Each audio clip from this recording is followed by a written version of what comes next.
la bienvenue dans le vaisseau du printemps de notre jeunesse. Nous vous invitons à voyager à travers les joies du printemps de notre jeunesse. C'est avec beaucoup d'émotion que nous vous accueillons ce soir pour vous présenter un spectacle des plus inédits.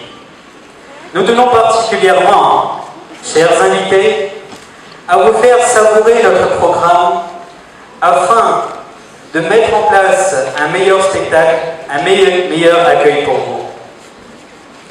Nous vous avons accueilli avec quelque peu de retard afin que vous savouriez mieux notre attente. De notre théâtre, on honore la femme dans toute son évolution. Le scénario s'adresse à vous, cher public, mais aussi à nous, jeunes, pour nous préparer à un meilleur avenir.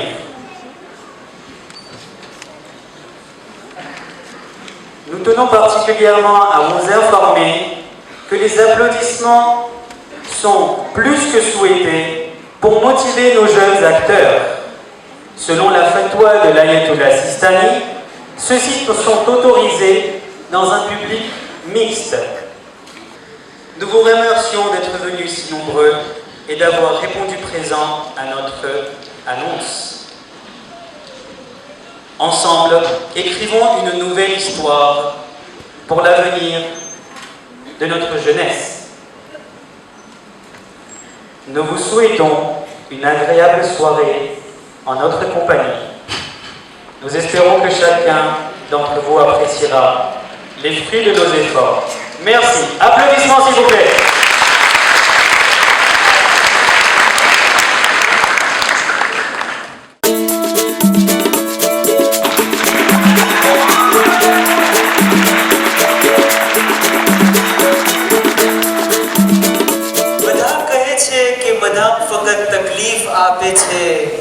પણ ક્યારે કોઈ એમ ન કહ્યું કે તકલીફમાં સાથ પણ બધામાં જ આપે છે. ક્યારે કોઈ એમ ન કહ્યું કે તકલીફમાં સાથ પણ બધામાં જ આપે છે. ભાઈ માતાઓ, અમારા ભાઈઓ તથા નવજવાનો, અસ્સલામુ અલૈકુમ વરહમતુલ્લાહિ વબરકાતુહ.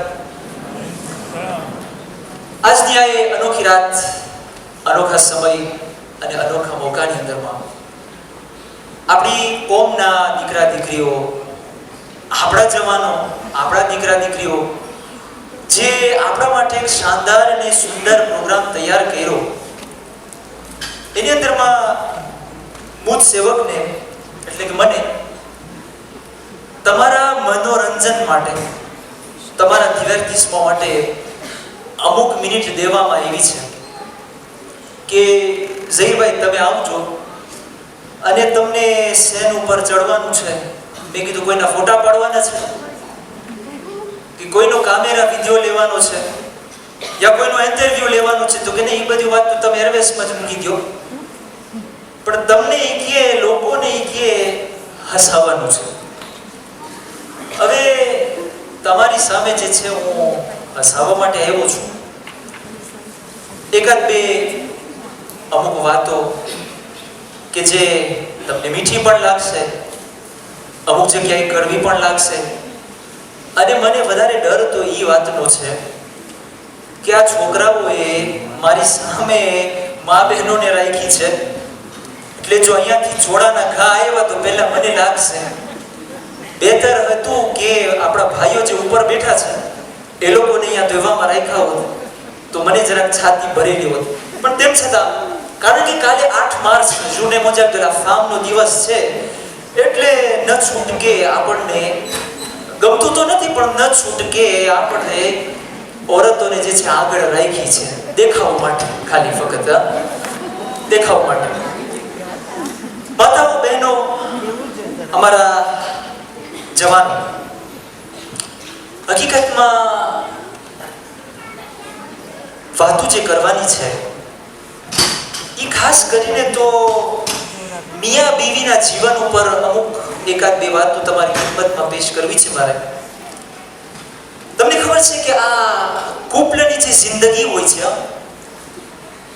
કે એની અંદરમાં તમને એવો ખૂબસૂરત સંબંધ અને રિલેશન છે એમાં તમને મોહબ્બત મળશે, એમાં તમને પ્રેમ મળશે, એમાં તમને લાગણી મળશે.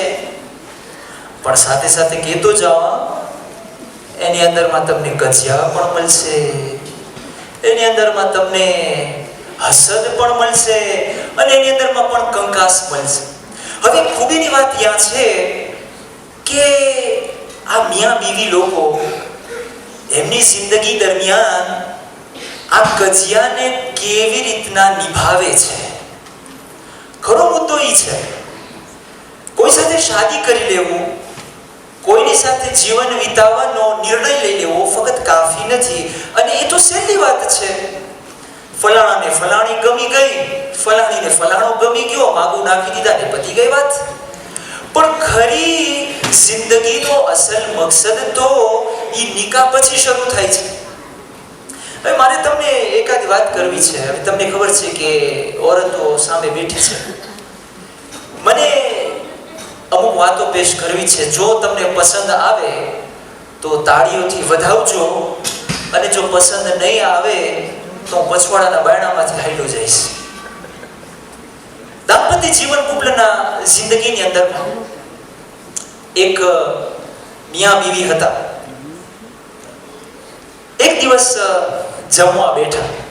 જ્યારે જમતા હતા તો શૌહર તમને ખબર છે ને કે આમ તો કઈ બોલે નહીં, પણ ઘણી ફેરે જ્યારે મગજ જાય એટલે સિંહની જેમ ભડકવા લાગે.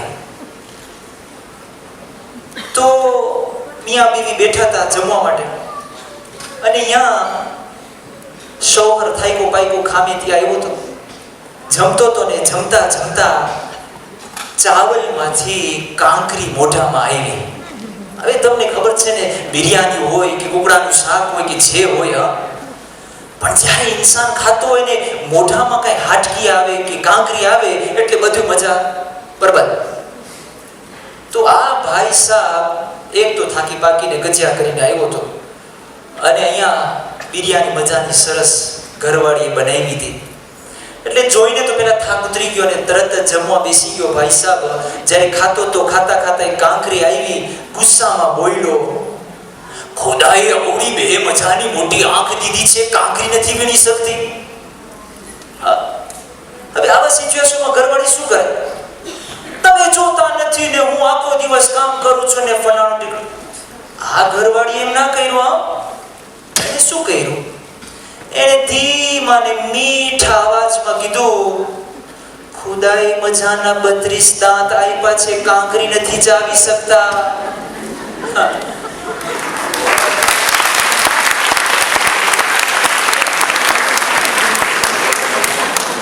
મોટી બી આંખ છે, કાંકરી નથી દેખી શકતો.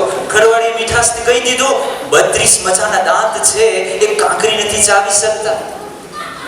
પણ હકીકતમાં ઓરત જે છે એ સમાજને ચાંદ સુધી પહોંચાડી શકે. ઓરત સમાજને ચાંદ સુધી પહોંચાડી શકે. અને આ જો ઓરત અગર મગજ ગયો તો સમાજને દરિયાની એવી ઊંડાઈમાં નાખી દે કે જ્યાંથી નીકળવું પાછું મુશ્કેલ હોય. અને આ બીજી કેટેગરી વાળી વધારે હોય. ઉપર બેઠેલા ભાઈઓની છે ને ડોક વધારે ડગે છે. ભાઈઓ તમે ડગો ના, પાછું ઘરે જ જવાનું છે. અને માં જેટલા લાગે તો મારે નામ ના લેજો.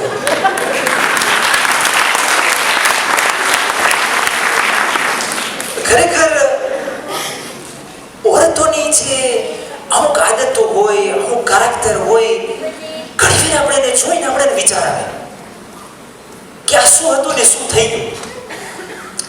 ઘણી ફેરે તમને ખબર છે ઓરતો લોકોમાં બે એવી આદત, સારી આદત. પહેલી આદત, જ્યારે ઘરમાંથી બહાર નીકળે એટલે ખાવાનું પાછું નામ ના લે.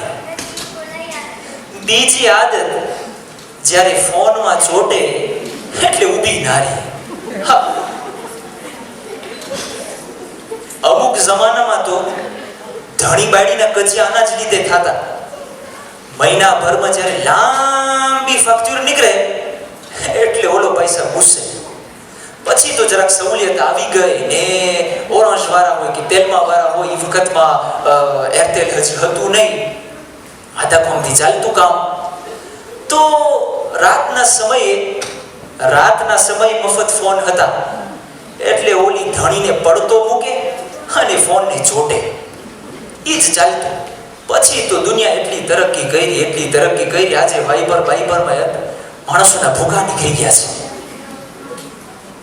વાઇબર લીધે માણસોના ભૂખા નીકળી ગયા છે. બાયડી યા તો ફોનમાં હોય એટલે મૂકે નહીં, બારે જાય તો પાછી ઘરમાં દાખલ ના થાય. પણ બારે જવાનો રસ્તો ગોતવા માટે બહુ ચાલાક.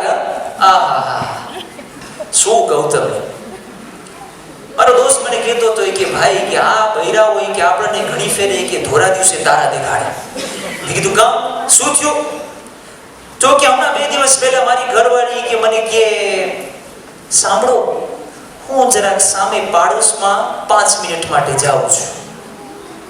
સામે પાડોશીને ત્યાં 5 મિનિટ માટે જાઉં છું તો એમાં કઈ વાંધો નહીં. હવે આપણા પાડોશી હોય, ખબર દેખરેખ રાખવી જરૂરી છે. તો કીધું કે હું 5 મિનિટ માટે પાડોશીને ત્યાં જાઉં છું. દરવાજા પર નીકળતી હતી ને તો મારા દોસ્તને કે જરા કે ચૂલા ઉપર કુકડું બાફવા મૂક્યું છે, અડધી કલાક પછી ઠાર નાખજો ને.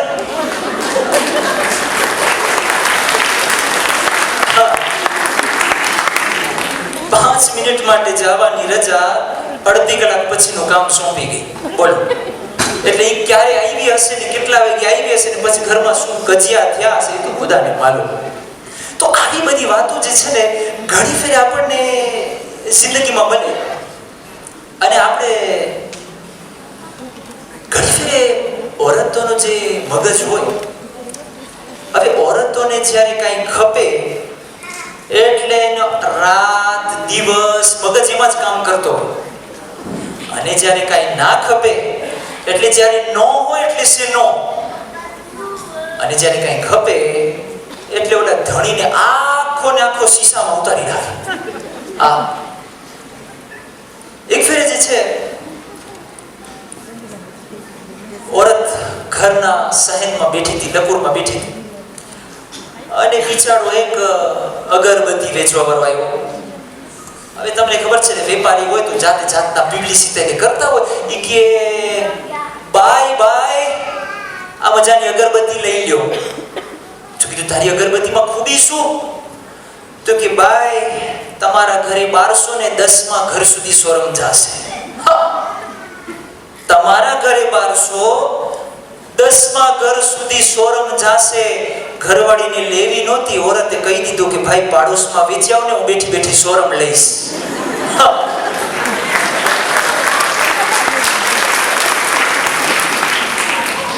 એટલે કંઈક મગજમાં ચડે એટલે મૂકે નહીં. ઓરતમાં એક સારી આદત, મારા ભાઈઓ માટે ઓરતની સૌથી સારી આદત દેખાદેખી. ઓલી પાસે ફલાણું છે, મને પણ જોઈએ. ઓલી ફલાણી મોટરમાં ફરે છે, મને પણ જોઈએ. આ દેખાદેખી બહુ. તો એક દિવસે મારો દોસ્ત મને કહે, હું કામે ગયો, ખાસ કરીને મારા ભાઈઓ સાંભળે અને મને યકીન છે કે એ લોકો સાથે ઘણી ફેર આવું થતું હશે, પણ બોલે કોણ બિચારા. એ મારો દોસ્ત કહે કે એક દિવસ કે હું કામે ગયો, સવારે પોરમાં વાંચીને ગયો તો કામમાં જે કોલેગ હોય એ આવીને તરત જ ભીરોમાં બેઠો, બાજુમાં બેસીને રોવા માંડ્યો. કારણ વગર રોવા માંડ્યો. મારા દોસ્ત એને છાનો રાખ્યો, મુશવાર દીધા કે ભાઈ બસ તો હવે તો છાનો રહે. શું ગજબ થઈ ગયો, દુકાન લૂંટાઈ ગઈ, માલ બગડી ગયો, શું થયું? તો કે મને તારા ઉપર પેટ ભરે છે. મારા ઉપર પેટ ભરે શા માટે? તો કે ગઈકાલે જ્યારે કામેથી ગયો ને તો કે ઘરે પહોંચ્યો, મારી બાયડી કે ચાલો. ક્યાં ચાલે ભાઈ? તો કે સામે કે પંજાબી વેચવા વાળી પાસે કે નવી સાડી આવી છે. તો મારો દોસ્ત કે એનો જે કોલેગ હતો આઈ બયાન કરે છે, રાતના ઘરે ગયો, અત્તરિયાર થાયકો પાયકો બાયડી સાથે સાડી લેવા નીકળ્યો. સાડી લેવા ગયો તો તો કે મને તારા ઉપર પેટ ભરે છે. મારો દોસ્ત કે ભાઈ, બાયડી તારી, પૈસા તારા, થાકોડો તારો, ઘસાણો તું, અને મારા ઉપર શું પેટ ભરે છે? તો કે મને પેટ એટલે ભરે છે કે હમણાં સવારના 10 વાગે મારી ઘરવાળી નવી સાડી પહેરીને તારી બાયડીને દેખાડવા ગઈ છે.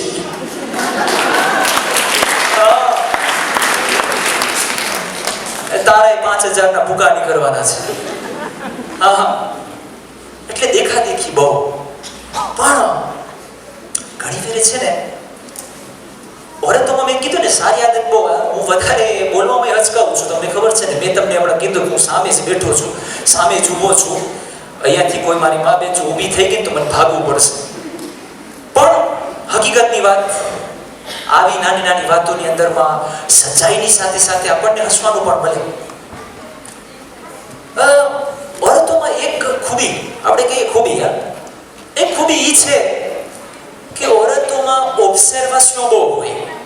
તમે જોશો ઘરવાળી હશે એને રીધોના કલરમાં વધારે ભાર દેવો હશે, ઘરના પેન્ચ્યુર ઉપર ભાર દેવો હશે. આપણને તો જેવું હોય જાય લે, એને બધું દેખાવ ગમે. એક દિવસ ગામડાની અંદરમાં મોટું એલાન થયું કે ગામવાસીઓ અઠવાડિયા પછી ગામના દેશના પ્રમુખ અને મોટા નેતા આવવાના છે. હવે ઇલેક્શન હોય, તમને ખબર છે, લોકોને જ્યારે વોટની ગરજ હોય ત્યારે નાના નાના ગામડામાં જાય, વોટ મળી જાય, પછી કોણ વોટ દીધું તું ને કોણ એ તો સપને ખ્યાલ ના આવે. તો આ નેતા સાહેબ જે છે ગામડામાં ગયા એટલે મોટું એલાન હતું. બધા ગામવાળાને ભેગા કર્યા. એમાંથી એક ઘરવાળી એના છોકરાને કીધું રાતના, કાલે તો નેતાજી આવવાના છે, મોટો જલસો રાખ્યો છે, મોટો પ્રોગ્રામ છે, તમે આવશો? એમ ના બોલે કે મને જવું છે, તમે આવશો? હા. તો કે મારે આ બધી વાતમાં માથાકૂટી નથી કરવી, તને જાવ હોય તું જઈ આવજો.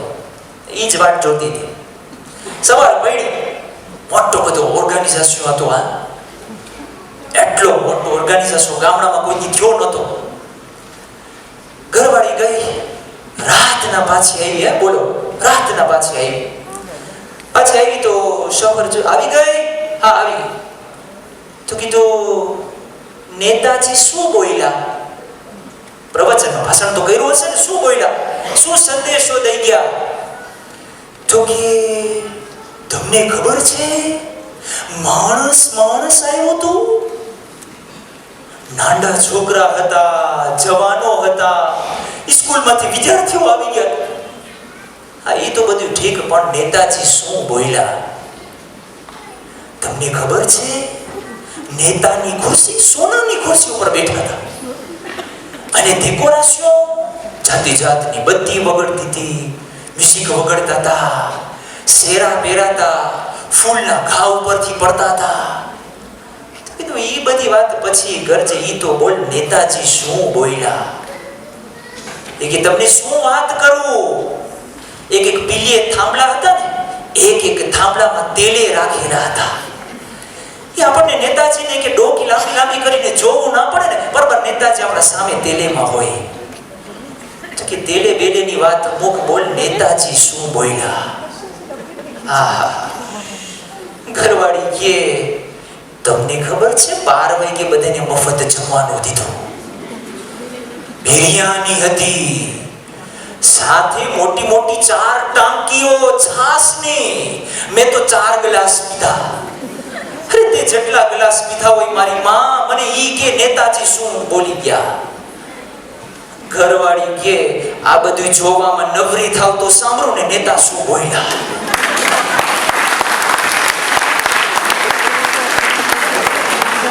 ના પુગાય. મને તો ઘણી ફેરે વિચાર આવે છે, બિચારા મૌલાના મલીસ પડતા હશે, બૈરાઓ શું સાંભળતી હશે.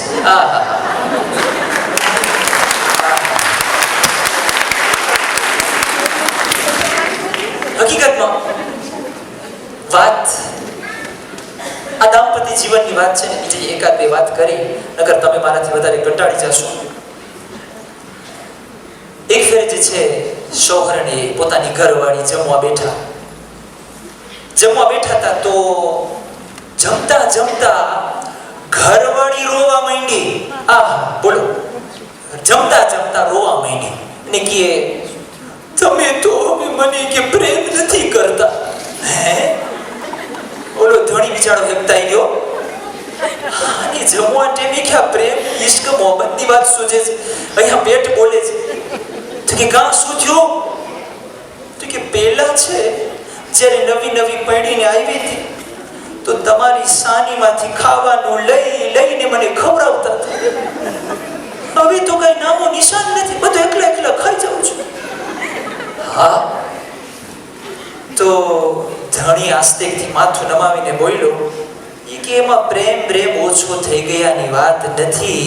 ખરી વાત એ છે કે તને હવે જમવાનું રાંધતા આવડી ગયું છે.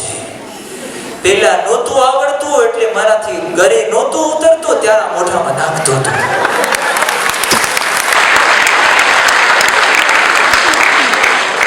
બોલો, આ ઉપર બેઠેલા ભાઈઓ છે ને એ પણ ઓછા નથી. હા, ઓરતોની વાત તો ખૂબ કરી, પણ ખરેખર હું તમને કહું, ઘણી ફેરે જ્યારે આ કુપલાની જિંદગીમાં કોઈ ફેર અગર કજિયા થતા હોય, ધબાધબી થઈ પડે, છૂટાછેડા થઈ જાય, એમાં જોવામાં એવું છે કે વધારે પડતો મોટો હાથ કેનો હોય? સાસુનો હોય. એમાંથી વળી ઓલી દીકરીની માં જો હોય એટલે સવારના ચાવી મરાતી હોય, સાંજના ચાવી મરાતી હોય, દરરોજની ચાવી મારીને આખો રમકડો તૂટી જાય. શું વાત કરું તમને. અને ઘણી ફેરે સાસુ માને છે ને મજા આવે ઓલી વહુને હેરાન કરો, બીજું કાંઈ નહીં. એક દી જે છે ને એક સાસુ જે છે નવી વહુ બિચારી આવી હતી અને આજના માવિત્રો ઓલાદને તો શિખામણ બહુ આપે છે, દીકરીને શિખામણ આપે, દીકરી તું સાસરે જા તો ધ્યાન રાખજે, તારી સાસુનું માન સન્માન. હા, બધી વાત. આપણા સંસ્કાર એવા છે, આપણું કલ્ચર એવું છે, આપણું એજ્યુકેશન એવું સારું છે. તો આ ઘરવાળી જે છે હતી બિચારી નવી પરણીને આવી, એક દિવસે જે છે એને સાસુ ક્વિઝિનમાં કામ કરતી હતી. બહુ બને બે જાણીને બહુ બને, પણ મેં તમને કીધું ને ઘણી ફેરે છે ને સાસુ ઓલા દૂધમાંથી પૂળા ગોતે. એક ફેરે કીધું, જ્યારે ક્વિઝિનમાંથી નીકળી સાસુ આવીને તરત જ સાલા મોંઝેમાં જે તાબલા મોંઝે હતો એની ખુરશી ઉપર આવીને બેસી ગઈ. સાસુમાં બેઠી અને તરત જ સાથ કર્યો ક્વિઝિનમાંથી, દીકરી આવો મારી પાસે બેસ. બિચારી ઓલી દોડતી આવીને જોયું ડોશીમાં બેઠા છે તાબલા મોંઝેમાં અને તાબલા મોંઝેની ખુરશી ઉપર બેઠા છે. તો બિચારી જે છે જે સલોમાં ફોતોય હતી ત્યાં બેસી ગઈ. કીધું, દીકરી શું કામ છેટી બેસસ?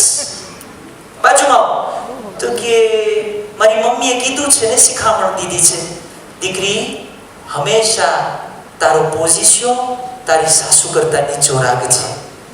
માં કે હું જોઉં છું તમે જરાક ઊંચી ખુરશી ઉપર બેઠા છો, હું કે સલોની સોફા ઉપર બેઠી છું, તમારે તો નીચી થઈ ગઈ.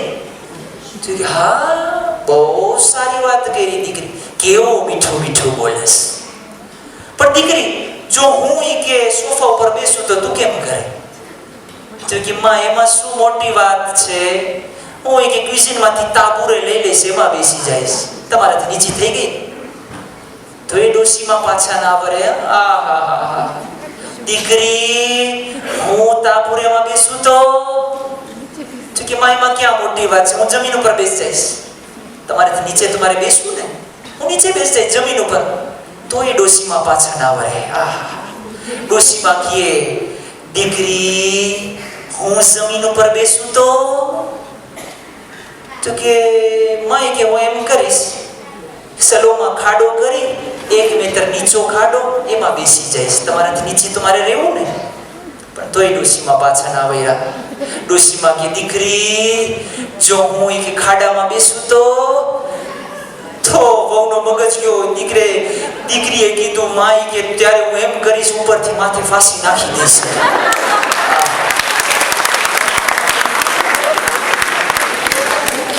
હવે તો પાછા વરો, હવે તો પાછા. શું કામ કોકની દીકરીનો દીકરીના લોહી પીવું છું. આખરી વાત કરી દો. આજ સાસુ વહુના સિલસિલામાં ઘણી બધી વાતો, આખી રાત પસાર થઈ છે, ખૂટે નહીં. એક દિવસે અત્યારે જે છે ક્રિકેટનો કુપજીમોન ચાલે છે. એક જમાનો એવો હતો, અમુક વર્ષ પહેલાની વાત છે, કે ઇન્ડિયાની ક્રિકેટની એકિપ ફિનાલમાં પહોંચ્યા. ઇન્ડિયાની એકિપ ફેમિનિન ક્રિકેટ ઓરતોની એકિપ હતી, ફિનાલમાં પહોંચી અને લંડન ગઈ અંગ્લેતરની સામે ફિનાલ રમવા માટે. બોલ, આ ઇન્ડિયા માટે ફખરની વાત હતી.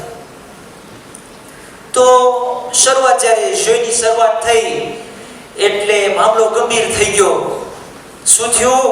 ઇન્ડિયાની એકિપ હારતી હતી, બધાના મોઢા પડેલા હતા. તો જ્યારે મિતા મળી, જરાક પોઝ મળ્યો, એટલે ઓલો કોચ દોડતો ગયો, ઇન્ડિયાની એકિપને હોસલો દીધો, હિંમત દીધી, સમજાવ્યું અને કીધું કે ભાઈ આપણે ફિનાલમાં પહોંચ્યા છે, આટલી મહેનત કરી છે, હવે છેલ્લું બાકી રહ્યું છે, હવે તમે કે પાછા પીછેહટ નહીં કરતા. એટલે આખી દુનિયાએ જોયું, ટેલિવિઝનની અંદરમાં, રડિયામાં, મીડિયાવાળા હતા. શું બન્યું? જ્યારે પોઝ બાદ મેચ પાછું શરૂ થયો તો ઇન્ડિયાની એકિપે એવી રીતના દડાને માર્યા છે કે છેલ્લે બાકી ઇન્ડિયાની એકિપ ચેમ્પિયન ધી મંથ થઈ ગઈ.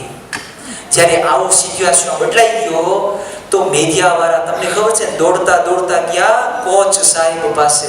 કોચને કીધું, ભાવ તો તમારો હવે આસમાન ઉપર પહોંચી ગયો, દુનિયાભરથી તમને તેડા આવશે એકિપના આંતરણે કરવા માટે.